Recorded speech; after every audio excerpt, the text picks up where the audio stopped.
was a spur of the moment idea. So I haven't planned anything. I haven't done any preparations for it at all. It was just a spur of the moment thing. So I thought I would do it. And if you stay till the end, I'll put up the pictures of the other books in the series so that you can see what they look like. Yes, ma'am. Welcome to the D. Louise book series. I'm Christina Kairas, This is where we read books, talk about books, no special effects, no theme music, none of that fancy smashy stuff going on here. And my co-host is rolling around on the floor over there. She came over and screamed at me. We were all nice, comfy, cozy on the couch. Had the electric blanket going, watching our shows. It's like, I want to do this. I want to do this before it gets too late. So we're going to do this. We're going to read a little of, I'll do this first. Shelters of Stone. These books still sell today. People still ask for these books. If you haven't watched Flashback Monday, please watch Flashback Monday. All those authors are still valid today. They're still available today. You still see those books in libraries and stuff. And we had the other book. I forget which book it was. We had one of the other books a couple of months ago, and it received a positive review. So I thought I would go ahead and do this. This one came by, so I thought I'd take advantage of it having come by. We did a couple of if-thens, Flashback Mondays. And it was mentioned in one of the Flashback Monday, probably 2011, 10 or 11. I don't remember which. Like I said, I didn't plan this. And I have this. You should see the audiobooks for these things. They're like 100 hours. They're so huge. This is a little stained copy, but otherwise it's okay. It's in real good condition. And I think it has drawings in it. I don't know how well my thing can show that. And let's see. Some of the earlier ones, I think. Let me look. Let me just look. I'm curious. I hadn't looked. It is a first edition. So, alright. So this is book 5 in a 6. I keep thinking it's 7, but I've researched it and it's come up 6. I keep thinking there's a 7th book. I will have to look at it again. Maybe I'm wrong. But I guess there's just 6. I keep thinking 7. I don't know why, but I keep thinking 7.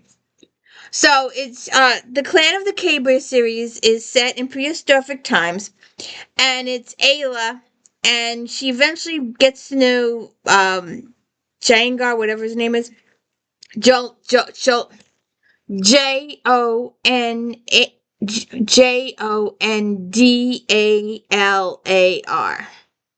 and they have kids and stuff too. And there's not much dialogue in here. And it's mostly scenery. And if you like to read about scenery, well, come here. Are you coming over here or what? Come on. Are you coming? Well, think about it. I make fun of it because it's the wind and the waves and the wind and the breeze going this way and the breeze going that way. I have fun with these books. But I've had people come in and ask for them all the time. They're still valid. So I will put them at the end. So it's Clan of the Cave Bear, Valley of the Horses, The Mammoth Hunters, Plains of Passage, Shelters of Stone, which is book 5, and then Land of the Painted Caves. So can I read to you just a little bit? Can I read to you, ma'am? No? You're leaving? Okay. I just thought, Earth's children, prehistoric Europe during the Ice Age, extinctive ice and changing coastlines during the 10,000-year interstadial, a warming trend during the WURM glaciation of the late Pleistocene Eistocene,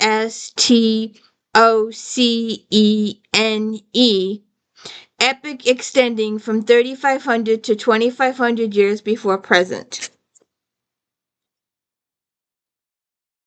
The living sites. They were numbered. I don't know why they were numbered, but they were numbered. And I think she's from the ninth cave. So it's the ninth cave of Zelandonii, the 14th cave of Zelandonii, the 11th cave of Zelandonii, Two Rivers Rock, third cave, Horsehead is the 7th, Elderhearth is the 2nd, Three Rocks is the 29th cave, and it's the summer camp is the west holding of Three Rocks. The south face is the north holding of the Three Rocks. Reflection Rock is the south holding of the Three Rocks. The Old Valley, the 5th cave is Zelandonii, and the hilltop is the 9th cave of the Zelandonii.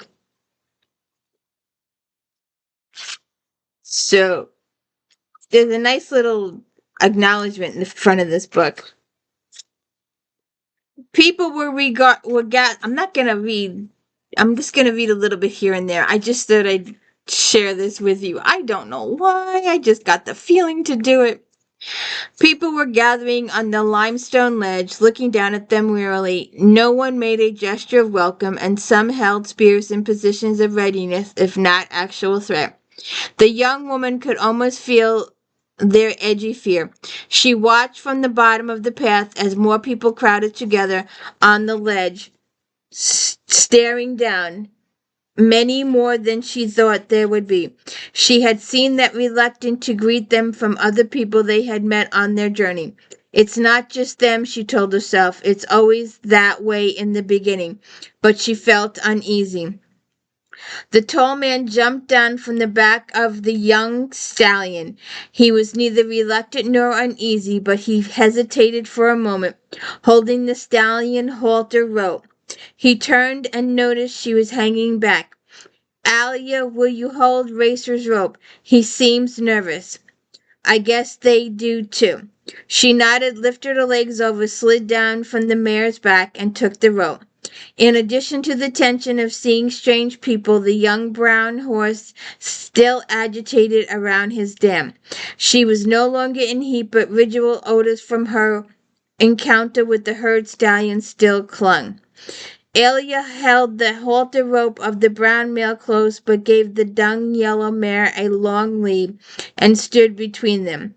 She considered giving Whinney her head. Her horse was more accustomed to large groups of strangers now, and was not unusually high-strung, but she seemed nervous too. When the wolf appeared, Alia heard sounds of agitation and alarm from the ledge in front of the cave.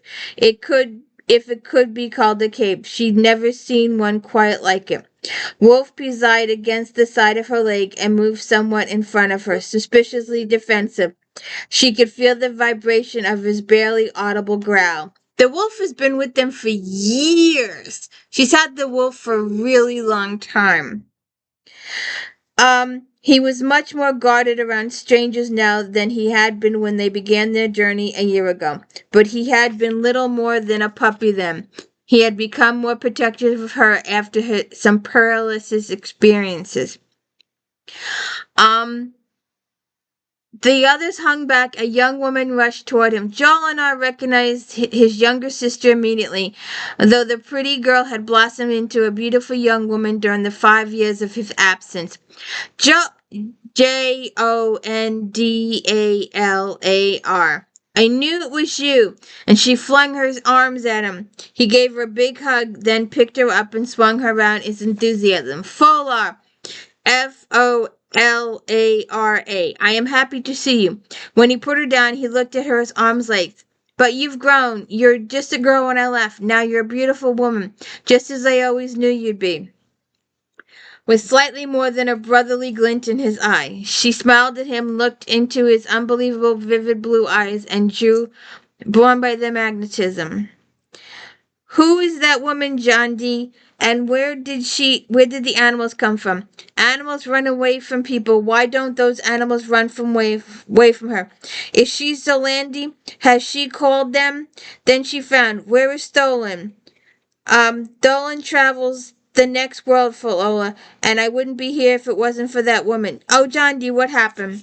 It's a long story, and it's not the time to tell it, he said. He had to smile at the name she called him. It was her personal nickname for him. I haven't heard that since I left. Now I am home. How is everyone for Laura? Is Mother all right? They're both fine. Mother gave us a scare a couple of years ago, but Zelandonii worked her special magic, and she seems fine now. Zelandonii turned and waved at Ella, trying to let her know that he would be back soon. He hated leaving her there alone with the animals, but he needed to see his mother, to see for himself that she was all right. Why doesn't Zelandonii go? Why doesn't Aya go with him? Why doesn't she come down? Why doesn't his sister greet his wife? Go, hey honey, come meet the family. As pleased as these people were to see a kinsman return from the long journey, especially one that had few ever expected to see again, the tame animals were such an unknown phenomenon, their first reaction was fear. It was so strange, so inexplicable, so beyond their usual experience or imagination, it could not be natural. These people were his family, his kin, his friends, people he had grown up with. She was a stranger, a disturbing stranger who brought animals, who knew what other threading foreign ways and outrageous ideas. Would they accept her? What if they didn't? She couldn't go back. Her people lived more than a year's travel to the east. And Zelandonii had promised that he would leave with her if she wanted or forced to go. But that was before he saw everyone. Oh, now he's got homesickness. I think we should start with formal introductions, Joanne said, looking at the brown-haired man. As Ayla dropped both halter ropes in preparation for a formal introduction, which required contact with both hands, the horses stepped back, but the wolf stayed. She noticed the glint of fear in the man's eye, although she doubted that this man was afraid of much, and glanced at Zelandonii, wondering if he had reason for wanting formal introductions immediately. Ayla, this is Joran, Joharran, leader of the ninth cave of Zelandonii, Zelandonii, son of Marthona, former leader of the ninth cave, born to the hearth of Jocan, Joconan, former leader of the ninth cave. The tall blond men with serious then grinned, not to mention brother of Jonah, traveler to the distant lands. Joran, this is Ayla of the Mamutoi, Mamutoi, member of the Lion Camp, daughter of the Mammoth Hearth, chosen by the spirit of the cave lion and protected by the cave bear. In name of Danoni, Doni, the great Earth Mother, I welcome you, Ayla of the Mamutoi, daughter of the Mammoth Hearth, he said. In the name of Mute, M-U-T, great Mother of all, I greet you, Joharran, Joharran, leader of the ninth cave of Zelandonii, brother of the traveler Zelandonii. Johann noticed first she spoke his language well, but with an unusual accent. Then he became conscious of her strange clothing and her foreign look. Ayla was an attractive woman by anyone's standards. She was tall, a well-shaped body, long dark blonde hair that tended to wave, clear blue eyes, and fine features. Then Joanne noticed the stallion prince nervously toward Zelandonii, and he eyed the wolf. Zelandonii tells me we need to make some accommodation for these animals, somewhere nearby, I presume. The horses just need a field with grass near water, but we need to tell people they shouldn't try to get close to them in the beginning unless Zelandonii or I am with them. Whinney and Racer are nervous around people until they get used to them. So they do that. You were good, Wolf, she smiled as she fondled him and ruffed his mane. Then she stood up and patted the front of his shoulders. The wolf jumped up, put his paws on the place she had indicated, and she exposed her neck. He licked her. Then he took her chin, his jaw in his mouth with a rumble growl and great gentleness. Jolinar gasped with astonishment as she let this wolf give her a hugging kiss. Oh my god! Oh my god! My mother has invited us to stay. Flora still lives with her, but she has her own room, so does Marathona and Wilmore. He's gone on a trading mission now. She has offered her central living space to us. Of course, we could stay in Zelandonii at the visitors' hut if you rather. I would be pleased to stay at your mother's, Jolinar. Um, so introductions, many introductions. This is Ayla, my sister, blessed of Donnie of the Ninth Cave, daughter of the Moneth, leader of the Ninth Cave, born to the Wilmore, travel and trade, sister of Jolinar, leader of the Ninth Cave, sister of Jolinar.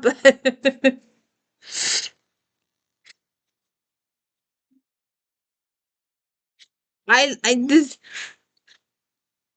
though she knew the word cave in the name of Jondalar's home did not refer to a place but to the group of people who lived there. The formation she saw was not a cave, not as she thought of one. A cave was a dark chamber or series of them with a rock face or cliff or underground with an opening to the outside. The living space of this people was the area beneath the huge overhanging jutting out of limestone and abbey that protected from rain or snow but was open to daylight. Um, what is he doing? The animal repeated his gesture, and suddenly she grinned. I think he's trying to get Marthona's attention. He thinks she didn't notice him, and I think he wants to be introduced. And I want to meet him too, Marthona says. You don't fear him, and he knows it. I watched. I don't see anything to fear, so she greets him. Then they're gonna get ready, gathering for dinner. She saw vegetables and herbs hanging high from large frames with many cross pieces, and lower to the ground, meat drying on racks. Somewhat away from other activities, with an other scattered with sharp stones for people like Jonah, she thought. Flint knappers who made tools, knives, and spear points. The huge woman glanced up at the movement at the leather drape drenched across the entrance. She was sitting in her accustomed place, a seat carved out of solid block of limestone. The woman appeared to be meditating, but it wasn't the first time she had used this place to quietly observe some person or activity. The cave had grown so accustomed to her being here they almost didn't see her. She watched the younger woman leave the rock shelter and head toward the path that led to the valley and noticed the unmistakable foreign look of her leather tunic. The Donnie was also aware that she moved with the resilience of health and strength and a confidence that belied her youth and the fact that she was among complete strangers in their living space. I am sorry, he apologized for what seemed like an introduction. I'm glad to see you, Zelona. You haven't changed much. You've changed, grown some. You're more handsome. He started to protest, but she shook her head. Don't make objections. I could never keep anything from you. It's Allah. We planned to mate at the summer's matrimonial. I suppose we could have had a mating ceremony before we left or along the way, but I wanted to wait until we got home so his family could see. Even afterwards, after all the trouble we caused everyone, and mother sending to live me with Dalmar, when I came back, no one ever came close to you. I hungered for you, lying spent besides another woman, and I hungered for you, your body. Huh? Alright. And then he met Alia. Let's see. There's just so much description. But it's a clean book. It's a PG book. And these books they did so well. Well, I see, tall son of yours, Mathona. I never thought he could return to be a traveler. Maybe he should have become a trader instead of a napper. You haven't shrunk any, I noticed, the older man said with a grin. It was the way the man always greeted him, with jokes about his height. Where's your other son, Mathona? Thatona travels the world now. I was just telling Mother. But he can't be in the next world. He's too young. He hasn't come home yet. And they looked for the boy. Oh, the first one. The first cave the first thing that Ayla was, she was the Mogar. The Clanmogur.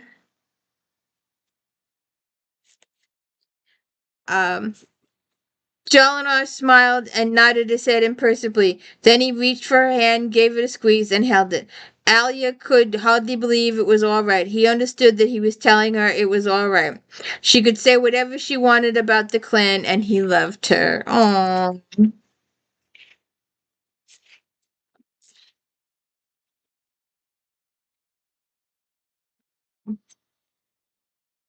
It's a long chapter.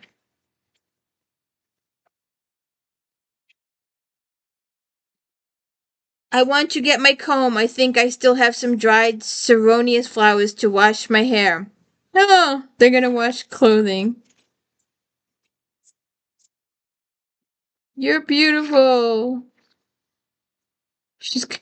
They left Whinney and Racer in the grassy lee and found a place where the soap plant grew, but Jolinar had to point it out. It was one Ayla was not familiar with. She studied it carefully, noted similarities and differences, made sure she would know it in the future. So gathering flowers for washing. Wolf saw Aya walking along the path through the horse meadow with three women and raced toward her. Lovana squealed at the sight of the large carnivore. Portal gasped and looked around in panic for a place to run. Marona blanched in fear. Alia glanced at the woman as soon as she saw the wolf and, not noting their reactions, quickly signaled him to say, "Wolf, stop! Would you like to meet Wolf?" she asked. He's like, he's harmless. He can come join us. I don't know. These books just have forever flavor in them. Marvelous aloners and emanating from community cooking areas at the unoccupied western end of the Albany stimulated everyone's appetite. Let's see. Aya slept. When she sat up and looked around, Jolene was gone and Wolf too. Maybe they went out hunting. It was dark inside when they reached Marna's dwelling, for Lola had gone to stay with her friend Ramla rather than wait alone for her mother, Wilma, Alia, and John to return. They had seen her during the evening meal, but the discussion had continued on it for more formal basis, and the young woman decided to leave during those discussions. I don't know why. The practice field was near the 2-foot river rock and consisted of a central runway of dirt that had been trampled bare from heavy use. Even the grass around it was flattened by the many people that had been standing and walking on it. One end of the run was marked by the large section of limestone that had once been an overhanging edge which had fallen unknown time before. You'll have to move those targets further away, at least twice the distance. Oh, they're practicing. They're practicing their spear chasing. All right. I think I've done enough. I could go on. I could sit here for hours. These books, this is 700 pages. And like I said, the audiobooks are so long. But let me pick up the pictures of the other books and you can check it out. And there's another map. And if you could please hit the like and subscribe, I'd appreciate it. Have a good one.